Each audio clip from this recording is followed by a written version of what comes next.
Karena Asep telah jawabnya, Asep akan menjawab pertanyaan dari Abdullah.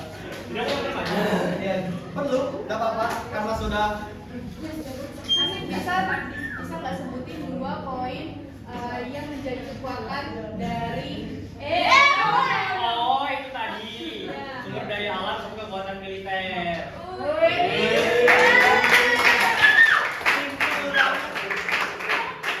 Simpel banget. Perlu dijelasin juga. Masa dijelasin lagi kan sudah 2 kali di video. Terima kasih. Mau dong. Yeay, jawab. Nanti ada lanjut langsung ke materi kedua yaitu mengenai peluang. Nah, jadi peluang itu adalah kesempatan-kesempatan yang dimiliki negara Indonesia untuk menjadi negara yang berkembang dan negara yang lebih maju. Oke, gitu. Nah, poin-poinnya itu ada di bidang ekonomi. Jangan jelaskan sama kita ya. Di sini.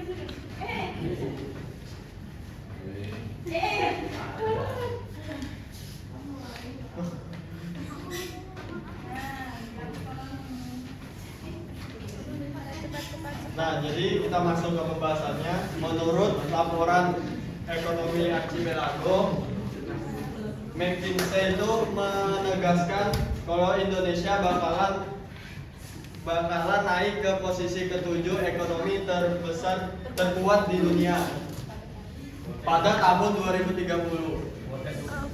Kenapa sih Indonesia baru pada tahun segitu baru bisa memasuki nomor ke-7 ekonomi terkuat di dunia? Kenapa enggak tahun 2025 aja? Karena banyak yang judo. Ada yang tahu enggak faktor-faktor atau Judo. ada yang tahu enggak? Jadi agar Indonesia ini menduduki posisi ke-7, Indonesia itu mempunyai syarat-syarat yang harus terpenuhi untuk agar ekonomi itu naik. Salah satunya ada pemerataan pembangunan infrastruktur, ada pendidikan yang tinggi, Gratis. Oh my god. Gratis. S3 gratis. gratis pol.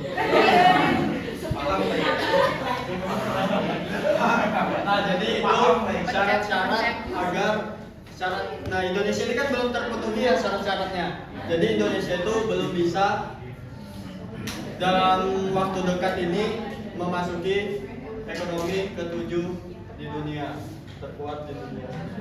Jadi itu syarat-syaratnya harus terpenuhi terlebih dahulu agar bisa naik ekonominya. Kemudian ada kemajuan iptek. Kemajuan iptek itu apa sih? Itu apa? Ada yang tahu nggak iptek itu apa? Tahunya teknya, teknologi. Teknya kantor. Kapan menjawab? Belum.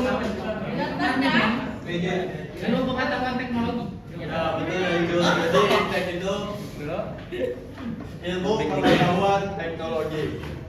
Dengan kemajuannya iptek ini, kita bakalan jadi lebih mudah kayak banyak kan aplikasi-aplikasi di Play Store sekarang kayak Gojek, Shopee itu mempermudah kita dalam kalau Gojek mempermudah kita dalam perjalanan, transportasi. Kalau Shopee juga kan mempermudah dalam berbelanja. Kan ada juga ya Gojek Food, GoFood. Iya, Gojek Food. Shopee Food itu kan mempermudah kita dalam membeli makanan kalau kita lagi males banget keluar itu. nanti jawab lagi ya.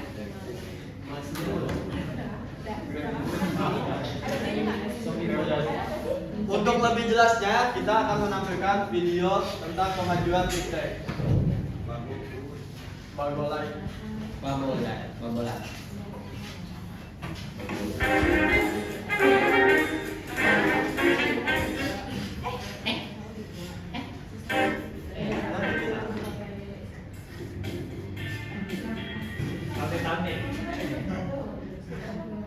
Tante culik.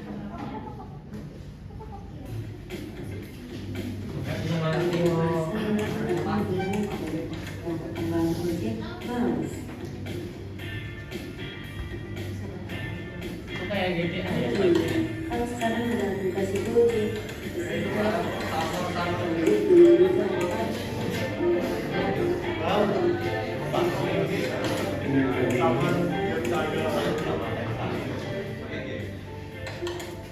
Iya mas. Iya mas. Lu marah mulu sama aku di telepon. Kamu kayak gitu sih. Kayak napel mas.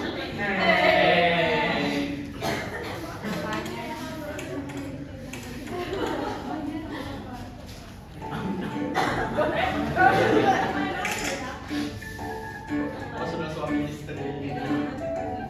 Orangnya gimana ya kalian?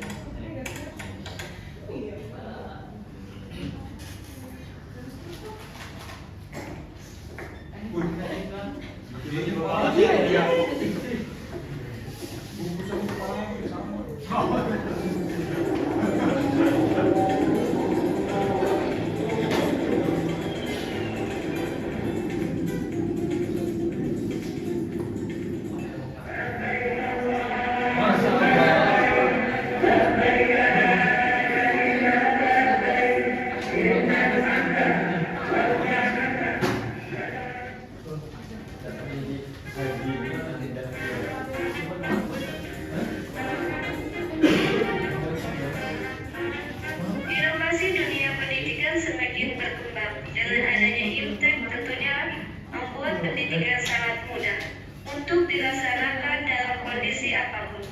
Semua orang akan mudah belajar tanpa adanya halangan karena tempat yang jauh.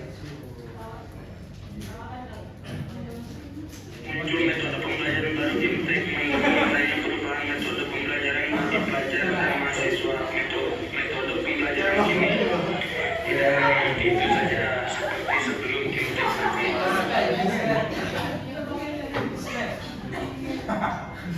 Sistem administrasi pendidikan berkembang IPTEK juga memudahkan dalam hal administrasi di dunia pendidikan.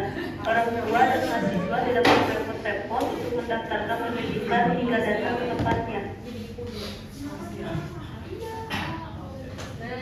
Orang tua dan mahasiswa tidak perlu repot-repot untuk mendaftarkan. Jadi ini dampak positif tentang kemajuan IPTEK ya teman-teman. Nah, selanjutnya itu ada peluang bagi bangsa Indonesia, yaitu di poin sumber daya alam. Teman-teman, tadi kan sebelumnya itu tadi kan sempat dibahas itu di kekuatan itu juga ada sumber daya alam. Nah, ini dibahas lagi nih di peluang sumber daya alam lagi. Kira teman-teman ada yang tahu nggak bedanya sumber daya alam sebagai peluang dan sumber daya alam sebagai kekuatan? Sebagai peluang itu dia belum dimanfaatkan. Sebagai kekuatan itu sudah dimanfaatkan.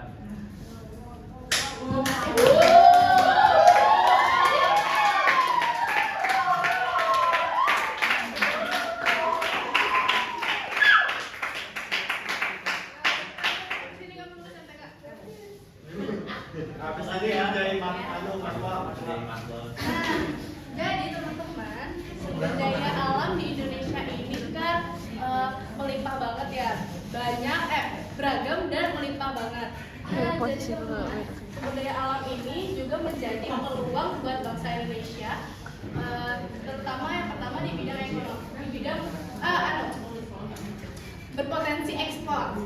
Jadi sumber daya alam ini berpotensi untuk diekspor untuk meningkatkan ekonomi Indonesia. Jadi sumber daya alam ini kan banyak banget ya, melimpah. Jadi bisa kita manfaatkan, kita ekspor ke luar negeri untuk mendapatkan keuntungan. Dan juga sumber daya alam ini juga mendorong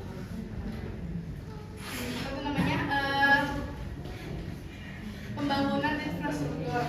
Jadi kan sumber daya alamnya tadi itu udah ada. Terus kita misalnya kita mau ekspor, kita itu perlu tempat untuk apa yang memadai gitu loh, ya kan? Jadi misalnya kita mau ekspor, terus pelabuhannya pasti perlu yang bagus gitu kan, supaya proses ekspornya ini berjalan dengan lancar. Jadi dengan sumber daya alam tadi itu dia mendorong gitu untuk dilakukannya pemerataan pembangunan infrastruktur supaya nanti ada pelabuhan yang memadai, terus ada jalan yang memadai. Misalnya dari satu daerah ke daerah lainnya itu misalnya mau mengantarkan hasil pertanian gitu kan, bisa diantar naik terus tuh nanti tuh jalannya rusak, itu kan tidak aman dan berbahaya gitu kan.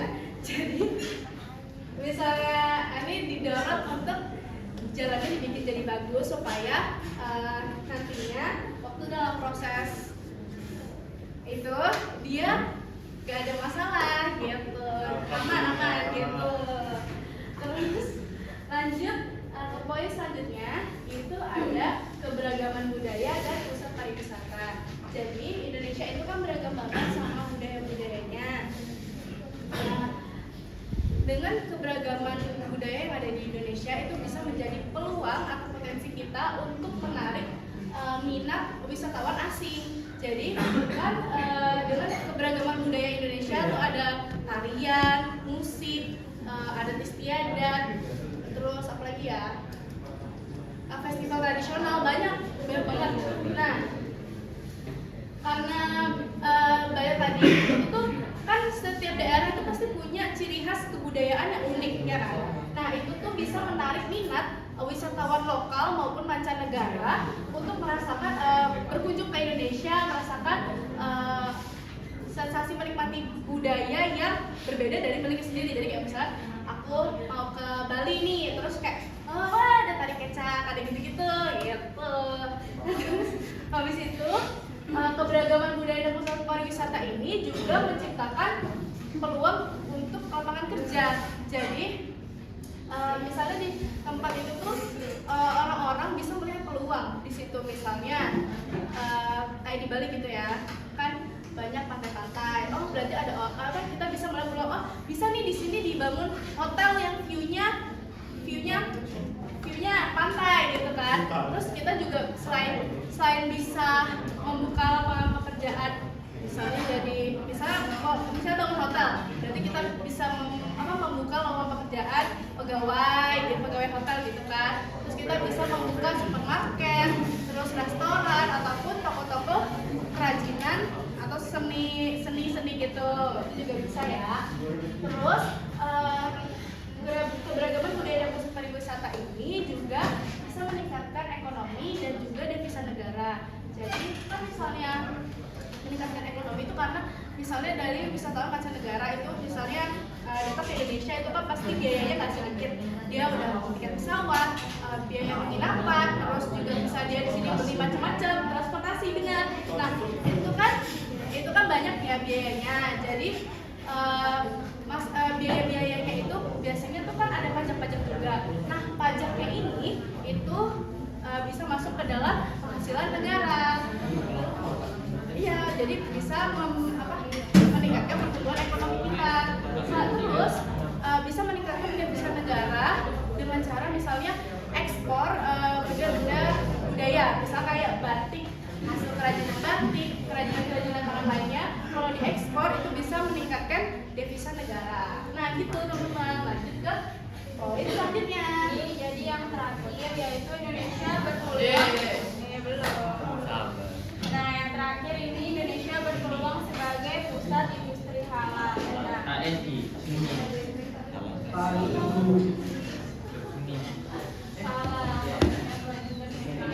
Nah, jadi kenapa Indonesia ini berpeluang sebagai pusat industri halal dunia? Karena kita tahu sendiri bahwa mayoritas di Indonesia ini kan umat Muslim kan, walaupun ada juga yang non Muslim, tapi industri halal ini kan banyak diminati oleh Muslim maupun non Muslim, jadi umum gitu.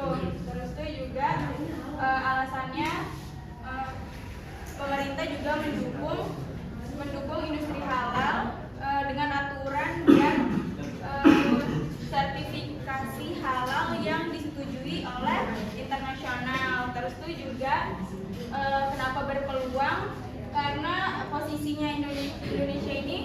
letaknya strategis, jadi mudah untuk pengiriman produk-produk halal gitu.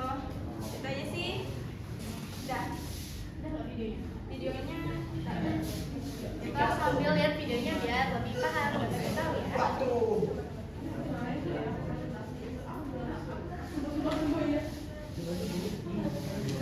Pemirsa, saat ini industri halal sedang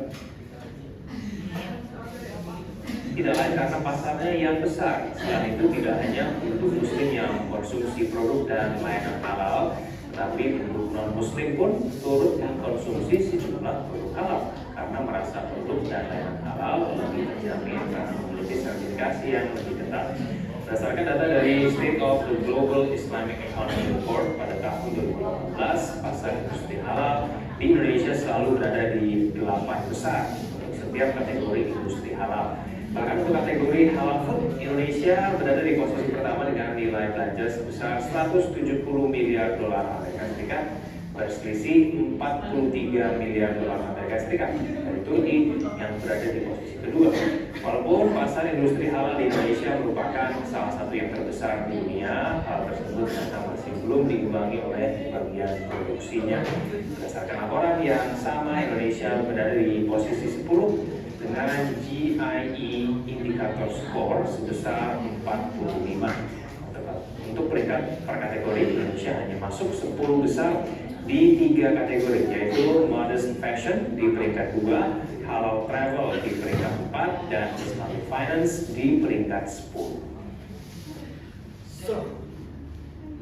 Nah, jadi produk-produk halal itu nggak cuma kayak makanan dan minuman, melainkan banyak dari tempat pariwisata, mungkin fashion, baru tuh skincare yang kalian gunakan itu ada juga sertifikasi halalnya, nah gitu. Nah teman-teman, karena kita sudah mulai masuk di penghujung materi ya. Nah sebelum itu kita mau adain satu game lagi untuk menjawab pertanyaan nih. Jadi teman-teman nanti satu perwakilan kelompok, setiap perwakilan kelompok bisa maju ke depan ya, cewek dan cowok. Cewek deh, tadi kan cewek. Alia, Ayo maju. Alia, gimana dan Triska? Gampang. Udah kok. Ayo maju guys. Maju waktu banyak yang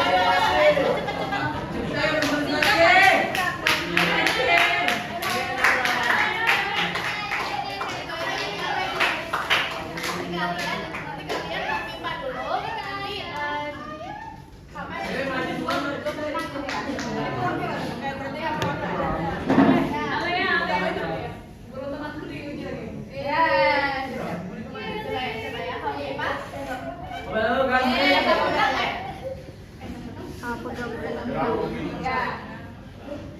yang penting nanti sampai dapat dua pemenang gitu.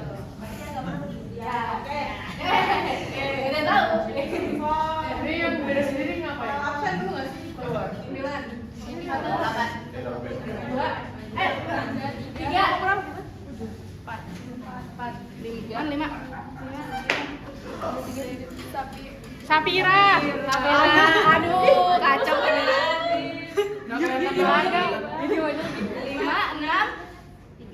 7, 8. Oke. Udah ya. Cepat. Malah ngapain? Payung gabrek. Payung gabrek. Sampai ketemu 2 pemenang. Udah kena 2.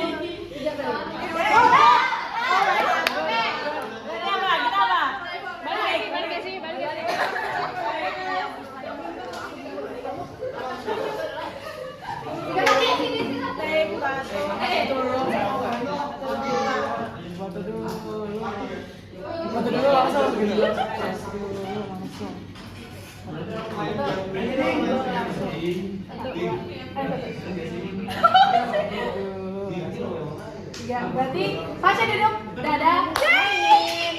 Jadi permainan itu ada. Ini kan aku punya koin. Jadi kamu tebak koinnya. Nanti kalau misalnya kamu benar, kamu bisa ya. Ini, poin split. Angka ya. Baiknya jadi kalau lahir tuh seperti atas. Judi. Garuda.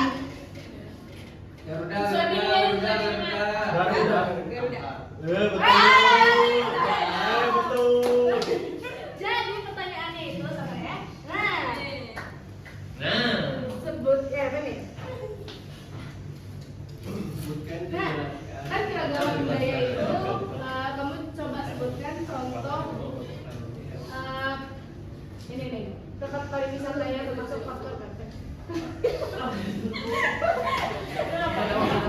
Keragaman budaya, kamu sebutin contoh-contoh misalnya tuh kayak tempat wisata. Kan yang menjadi potensi dong dari keragaman budaya dan pusat pariwisata misalnya kayak apa? Contohnya tempat wisata apa tuh? Misalnya kayak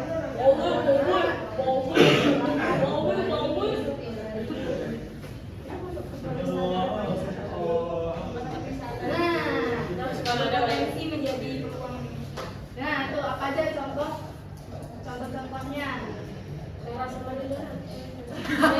Itu budaya banget sih. Ya yang sudah ada kamu bisa sebutin tempat atau sebutin lima. Ada banyak nggak tuh nama-namanya? Ya, yang pertama ada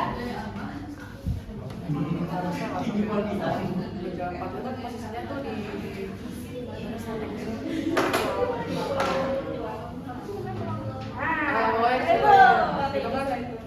itu kan juga masih ini banget kan budaya sana bisa dijadikan pariwisata karena tempatnya emang bagus. itu bagus.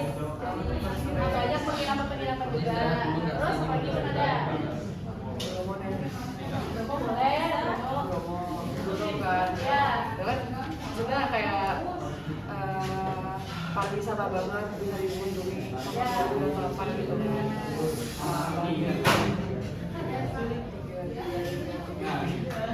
Pikirnya gunung semua nih. Pantai. Iya, drama juga di drama. Makanya kafe bisa jalan ke tempat wisata. Di sana juga masih seru banget ya. Budaya banget ya sih. Ya. Nggak kayak yang di Jawa. Ya, udah masih tradisi ke dalam menjumpa kota. Apalagi ya? Banyak sih. Dua lagi.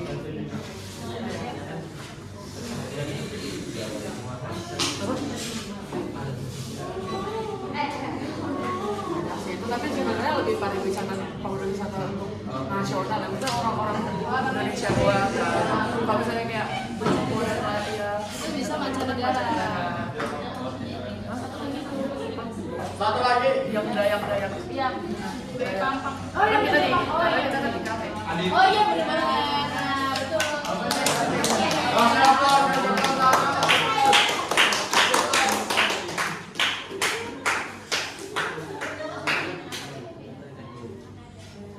Hadiah untuk Nada.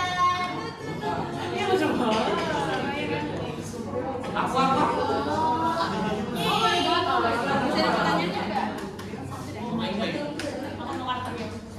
Nah, tapi untuk list pertanyaannya bisa dikirim di grup aja teman-teman.